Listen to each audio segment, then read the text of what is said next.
akhi, lan tanalal ilma illa bisittah. Wahai saudaraku, ketahuilah nggak bakal dapat ilmu seseorang kecuali dengan 6 perkara.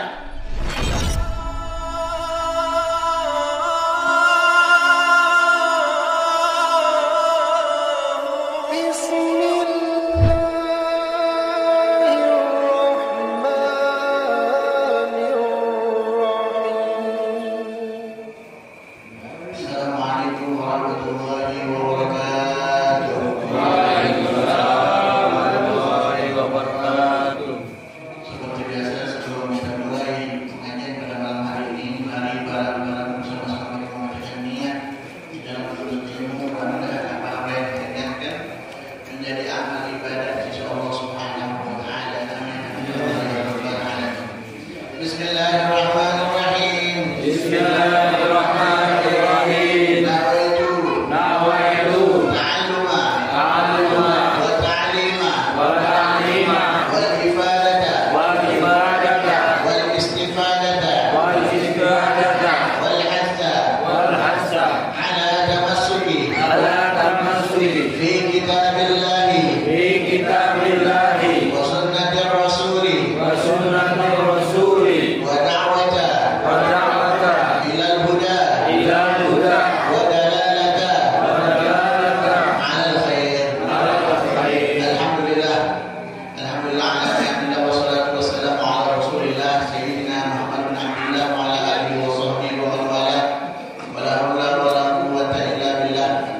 Allahumma shalli wa sallim wa barik ala sayyidina Muhammadin ahmadihi mawlidul khatimin ma sabaqa nasrul hamdul wal hadi ila siratikal mustaqim wa ala alihi wa sahbihi hatta qadarihi wa miqdaril azim.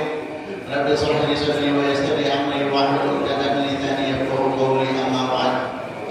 Alhamdulillah, segala puji bagi Allah Subhanahu wa Ta'ala yang masih memberi kita berbagai macam nikmat, di antaranya nikmat iman, nikmat Islam, nikmat ihsan, serta nikmat sehat panjang umur, sehingga pada malam hari ini Allah kumpulkan kita di satu tempat yang mulia, di waktu yang mulia, yang mana mudah-mudahan di tempat ini Allah senantiasa memenuhi segala hajat-hajat kita, senantiasa Allah ampunkan segala dosa-dosa kita, senantiasa Allah berikan rahmat kepada kita semua. Amin. Amin ya Allah ya Rabbal Alamin.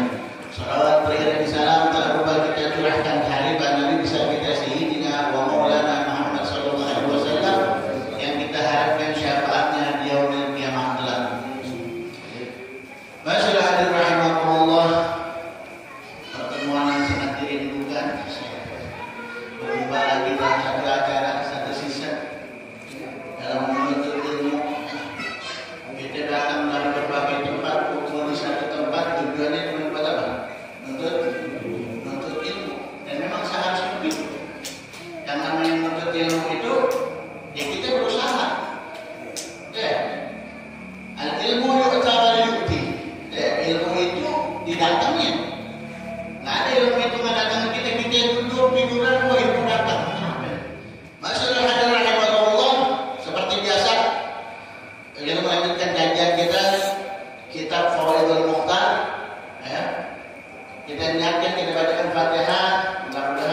Abdullah bin Abbas, ya, dikatakan kepada Abdullah bin Abbas radhiyallahu anhu, bima adrakta ilmu, dengan cara apa kita dapat ilmu? Ya, kita mau dapat ilmu, caranya gimana ya? Ya. Yang pertama beliau ngomong, kalau pengen dapat ilmu, yang pertama apa? Bilisanin sa'ul. Mau dapat ilmu banyak-banyak. Ya. Tempo-tempo kita belajar, setelah belajar udah pulang. Paham gak paham bubar. Ciri orang yang paham dengan apa yang diajarin di majelis, salah satunya apa? Nanya. Orang banyak nanya berarti paham itu. Berarti nyimak. Bukan banyak nanya tandanya bodoh enggak. Kalau kita kan kadang mikirnya kan, oh, kalau nanya dulu berarti bodoh gitu ya. Benar ya? Nanya tanda bahwa kita paham. Nanya tanda bahwa kita dengerin. Nanya tanda bahwa kita nyimak. Kalau nyimak pasti ada pertanyaan di situ. Oh, begini. Ada sebab, ada akibat. Makanya orang yang paling banyak nanya, orang yang paling banyak ilmunya. Tapi kalau kita diam, dengerin, kelar, diam lagi, ya, kan biasa gitu. Kelar dengan dia. Ya, bagian sesi tanya jawab, hening, bingung mau nanya apa, bingung. Ya, yang mau nanya bingung, ada yang mau nanya kadang-kadang malu. Dan kalau saya nanya, ntar disangkanya saya nggak ngerti. Ntar kalau saya nanya, disangkanya saya bodoh. Padahal apa yang kita pengen tanya bisa jadi apa yang orang pengen tanya juga. Cuma sama malunya bareng-bareng, malu semuanya. Akhirnya nggak tahu semua. Akhirnya ilmu tersembunyi di situ, nggak keluar. Karena kita nggak nanya. Ada orang yang banyak nanya, banyak ilmu. Jadi kata Imam Abdullah bin Abbas, beliau mengatakan kalau pengen dapat ilmu, hendaknya dia banyak nanya. Kemudian selain banyak nanya, apa lagi? Wagal bin akul. Kemudian hatinya itu cerdas. Artinya hatinya, pikiran dia siap menerima ilmu. Orang cerdas itu siap menerima ilmu. Bukan datang leha-leha doang. Datang yang penting datang aja dah. Datang mau dapat ilmu, nggak dapat ilmu, dapetin datang. Jadi hatinya nggak siap ya, nggak siap menerima ilmu. Orang yang hatinya siap menerima ilmu, dia niat benar-benar, saya mau datang ke sana, saya mau dengerin, dapat ilmu pulang saya mau amalin. Nah, itu orang yang hatinya cerdas.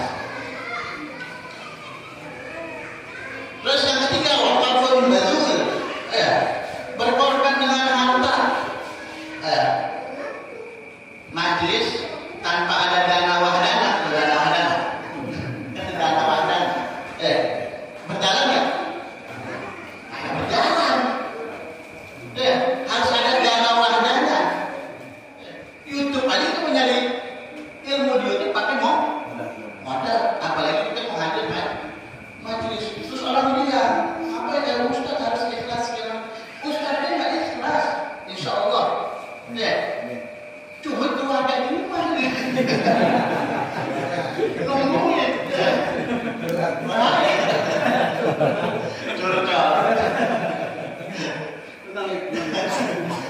Tapi memang di masyarakat kita beranggapan segitu. Jadi harus diluruskan bahwasanya ya memang perlu modal untuk yang menuntut ilmu, harus dengan modal. Gitu juga orang-orang yang mondok pesantren, yang sekarang udah jadi ustaz, kan dulunya mondok, masuk pesantren, emang kita nggak bayar, belajar, bayar nggak? Bayar semua. Ada mungkin yang gratis tapi tetap harus ada modal.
di dunia kan banyak macam-macam.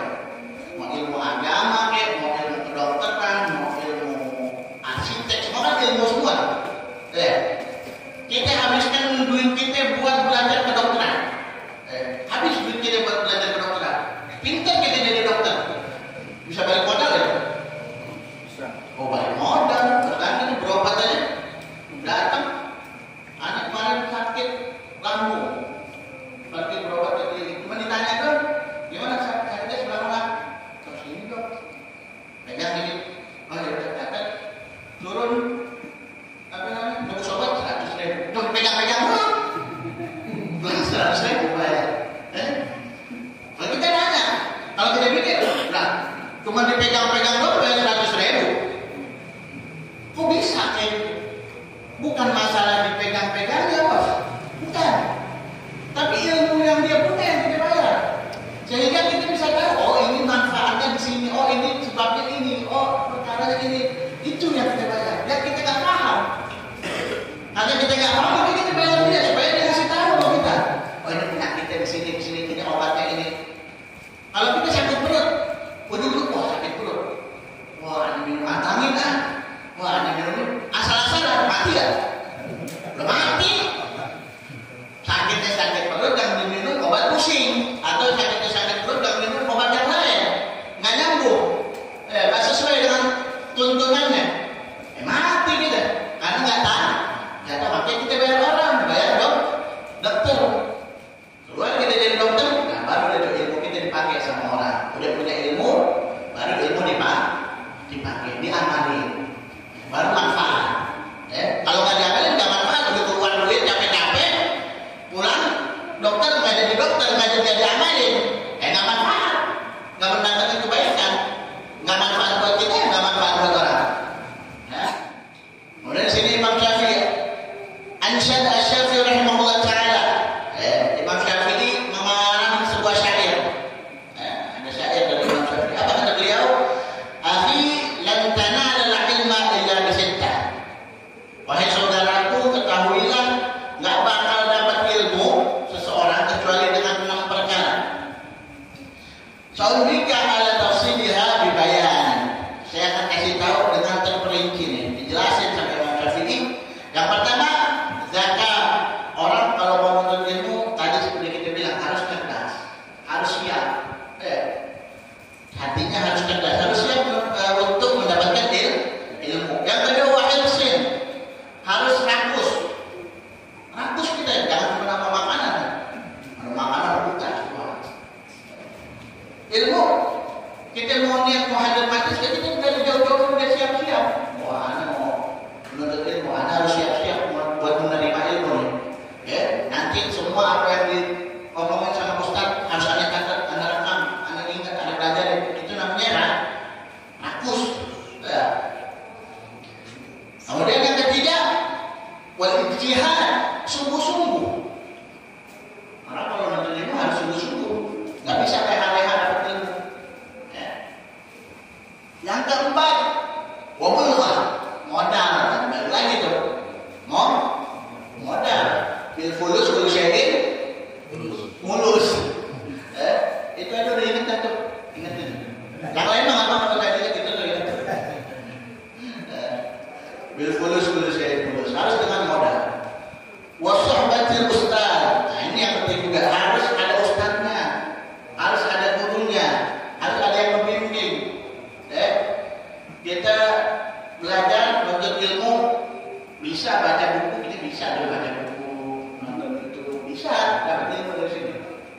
Cuman pertanyaannya, benar nggak apa yang kita pahami di situ? Itu yang penting. Adanya ustaz di sini tujuannya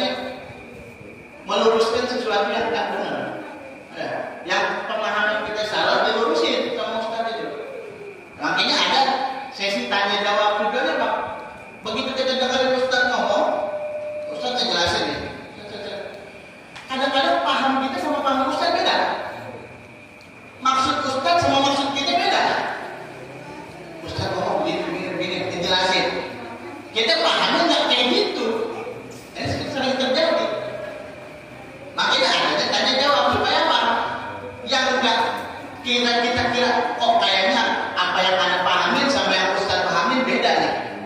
Makanya Anda tanyakan supaya apa? Supaya sama-sama pahamnya benar, betul. Kalau kita baca buku, nggak ada yang ngajarin, baca buku sendiri, memahami sendiri. Kalau ternyata pemahaman kita yang nggak sesuai dengan apa yang dimaksud sama mu'alim, kacau, melenceng daripada yang dimaksud oleh si penulis. Bisa sesat gitu, nauzubillah, bisa terjadi. Makanya banyaknya zaman sekarang, banyaknya aliran-aliran zaman sekarang. Sebabnya dua, salah paham atau paham yang salah. Salah paham. Contoh yang umum banget, yang umum kan kayak masalah bid'ah. Belum bid'ah melalui mana? Belum bid'ah dollar. Ini hadis ini dipakai sama semua kalangan. Yang ahli sunnah pakai, yang salafi pakai, yang aspek anti speaker ada nggak sih aspek? Jadi kalau Ustaz sengaja nggak pakai speaker, jadi begini ya. Keren nggak? Capek terang-terang. Jadi pakai speaker aja kadang-kadang kita nggak kedengeran, kadang-kadang kita nggak dengerin. Jadi semua pakai itu hadis. Kullu bid'atin dhalalah wa kullu dhalalatin finnar. Tapi semuanya punya pemahaman yang berbeda. Ahli sunnah, kita orang mengatakan kullu bid'atin dhalalah. Bid'ah sebagian itu ada yang sesat. Jadi kalau pemahaman ahli sunnah, sebagian bid'ah itu ada yang sesat. Jadi ada bid'ah dhalalah, ada bid'ah hasanah. Itu pemahaman ahli sunnah wal jamaah. Kullu dhalalatin finnar, ya orang yang sesat ya pasti di neraka. Tapi kalau orang yang nggak sesat di neraka enggak? Ya enggak. Yang baik yang benar jangan di neraka. Makanya kita ahli sunnah wal jamaah mengatakan bid'ah itu ada hasanah, ada dhalalah. Hadisnya sama, yang dibaca sama, artinya sama, tapi punya setiap orang punya pemahaman yang berbeda. Itulah pentingnya ada guru supaya diterangi. Itu maksudnya bukan begini. Ini maksudnya seperti ini. Dari mana? Ini dari ini. Kan semua ada asbabun nuzul, ada sebab-sebabnya. Ada urutannya, ada runtutannya, ada cara buat mengambil ilmunya itu bagaimana. Ada cara buat nafsirinnya bagaimana. Terus yang terakhir, beliau katakan waktu zaman. Yang namanya menuntut ilmu itu lama. Ada orang setahun 2 tahun belajar dokter jadi dokter ada nggak? Jadi semua harus dengan waktu yang lama, nggak bisa sebentar. Orang zaman sekarang begitu. Belajar agama sehari 2 hari lihat di Google, langsung mengaku dirinya ustaz, langsung mengaku dirinya ulama. Ulama aja nggak ngaku ulama. Ulama yang bukan ulama, yang ilmunya banyak, yang kita bisa gudang, nggak pernah ngaku dirinya ulama. Ini yang terjadi zaman sekarang nih. Alhamdulillah. Media sosial sekarang jadi ajang perdebatan, bukan jadi ajang buat orang saling menasehati. Media sosial yang kita lihat zaman sekarang ini jadi ajang perdebatan. Yang debat siapa? Ustaz sama ustaz. Saling salah menyalahkan. Entar ustaznya lagi ngomong ceramah di video, masuk YouTube. Ada yang salah, disanggah. Padahal kesalahan itu aja. Kecuali yang fatal boleh disanggah. Sesuatu yang mengarahkan kepada orang sampai sesat, itu boleh kita kasih tahu. Tapi juga dengan cara yang bagus. Ada tata caranya. Kalau sekarang kan enggak. Semua main sanggah-sanggahan nih. Ustaz ngomong ini salah, disanggah sama ustaz yang lain. Begitu ustaz yang lain ngangkat, disekit kalau kata orang TikTok nih, disekit sama ustaz satu lagi, dibalas lagi. Jadi main sanggah-sanggahan. Viral akhirnya. Terus akhirnya apa? Ilmu ini nggak ada. Yang ada apa? Debat kusir. Itu yang terjadi zaman sekarang. Makanya kita, ya udah kita yang lurus-lurus aja deh. Ya, jangan ikut-ikut yang debat itu pusing. Ya, kita ngurusin keluarganya pusing. Capek, melihat dia lagi pada debatnya. Udah capek udah. Makanya ilmu yang baru duduk hadir majlis dengerin, nggak tahu nanya udah cukup. Pulang akan. Ya, debat ngapain gitu debat. Ya, itu terjadi sampai sekarang. Akhirnya apa? Semua orang nggak percaya sama ulama. Ulama ini disalahin, ulama ini disalahin, ulama ini disalahin. Saling menyalahkan. Terus kalau semuanya salah, yang itu siapa? Setan bener. Iblis. Yang benar iblis, setan. Ya orang semua ulamanya salah. Benar ya? Na'udzubillah. Na'udzubillah min dzalik. Ya. Yaqul Habib Umar bersikap. Umar bersikap. La maqam illa biwasitat as-sahab. Ini ungkapan Habib Umar. Beliau mengatakan, ada satu ungkapan dia mengatakan, la maqam illa biwasitat as-sahab. Gak bakal hujan itu turun kecuali dengan sebab adanya awan. Ada awan baru ada hujan. Gak ada hujan di atas langit kita lihat gak ada awan yang bisa hujan. Gak ada, karena emang yang bawa air hujan itu awan. Wala ilma illa biwasitatil kitab. Gak bakal orang bisa dapat ilmu kecuali ya dia belajar, bawa kitab, menuntut ilmu, datang ke majlis, hadir ke majlis. Gak ada orang tiduran tiba-tiba jadi ulama, alim. Tanya dapat ilmu dari mana? Oh, saya dapat ilmu dari mimpi. Gak bakal orang jadi wali kecuali orang tersebut emang ahli ibadah, dengan ibadah, zikir, ingat Allah, banyak istighfar, ini baru jadi wali. Wallahu a'lam bishawab. Ya, yang kedua kami mengulang terus Muhammad sallallahu alaihi wasallam. Fatihah.